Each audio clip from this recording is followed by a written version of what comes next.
বাবা মায়ের কাছে শুনেছি যে পড়ালেখা করে যে গাড়ি ঘোড়া চড়ে সে, কিন্তু জীবনে এসে দেখি যে না, এটা সম্পূর্ণ ভিন্ন।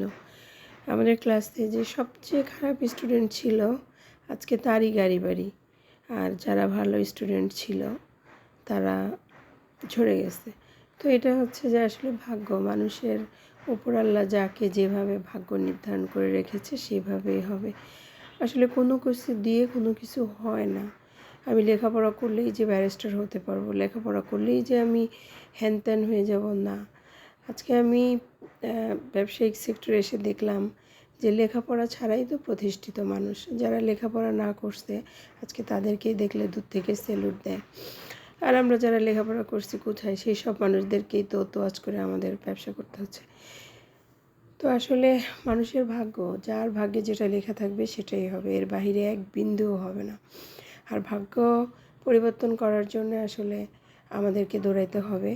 আমাদের কিছু ভুল আছে, তো সেটা আসলে আমাদের কর্মদোষেও কিছু ভাগ্য পরিবর্তন হয়। ভালো থাকবেন, আল্লাহ হাফেজ।